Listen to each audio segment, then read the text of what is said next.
What's good, everybody? Welcome to Bowler's Paradise. My name is Ben. I'm a USBC Silver Certified Coach, and today we are going to take a look at the all-new Magic Gem from Roto Grip. Before we get into it, this is the perfect time to make sure that you're subscribed to the channel.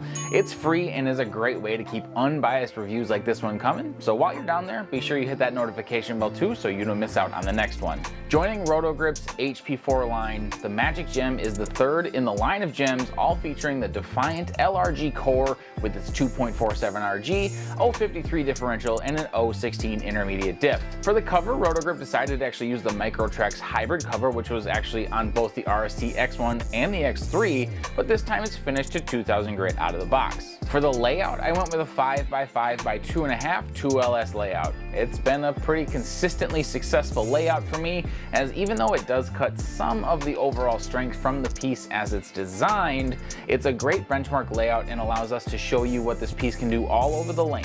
It's the opposite of a drilling that pigeonholes a ball into being good in a specific part of the lane, increasing its versatility overall. And on the lanes, the Magic Gem proved to be another example of how hybrid ASIMs are just an amazing option to combat house shots. I was able to find a good look in just about every part of the lane with limited modifications to hand position and instead just fluctuating my ball speed.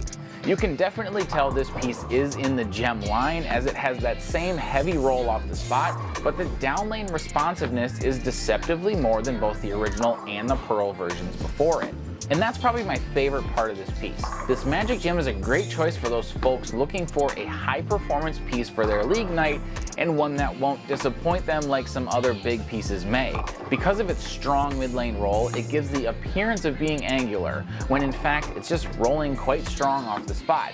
That's a combination of variables that most league bowlers will love and be able to score with. On the list of downsides, although this piece does do a great job bridging the gap between the solid and Pearl pieces before it, that gap is pretty darn small and almost seems unnecessary to fill.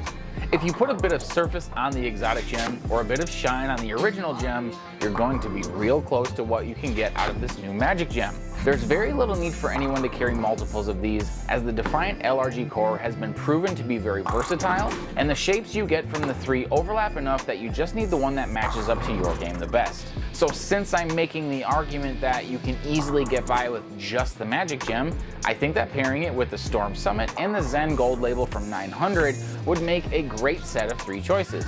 The Summit and Magic Gem have a lot of overlap in core numbers and cover strength, but the Summit is symmetrical, so when the Magic doesn't go through the pins right, the Summit will be pretty close. Then the Gold label is another big ball, but is one of the most angular pieces that would be a great option when the Summit and Magic Gem are just hooking too much. Moving to the Crossbrand Comparisons, I first took a look at the Motive Pride Dynasty, and you can see how even though it has a solid cover, this one still is more core dominant than the Magic Gem.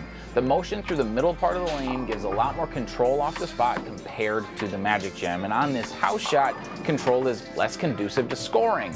Now, when you're on flatter conditions, that control can be the difference between a good game and an awful one. Second, I grabbed the Ebonite 1 Remix, which has been one of my favorite options since its release, and here you can see how much cleaner and more responsive it is when compared to the Magic Gem, while being similar in overall strength. The zones where these two pieces would be best used are very similar, however the path to the pocket is quite different. But with that, here's my recommendations on the types of bowlers that I think would match up well with this piece. The first is the league bowler struggling with their bowling ball hooking enough. The normal thing that occurs is they'll ask for the strongest ball they can get, which is typically a trap with a strong solid ASIM, which they'll rarely enjoy.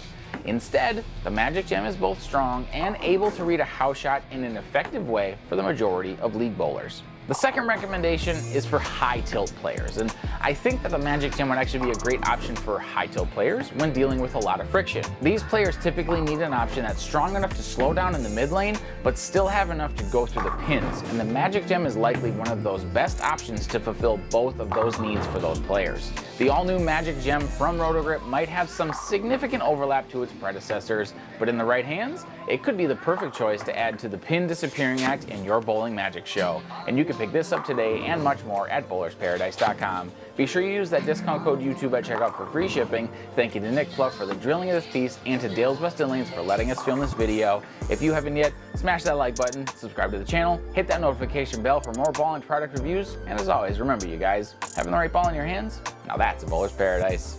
Peace.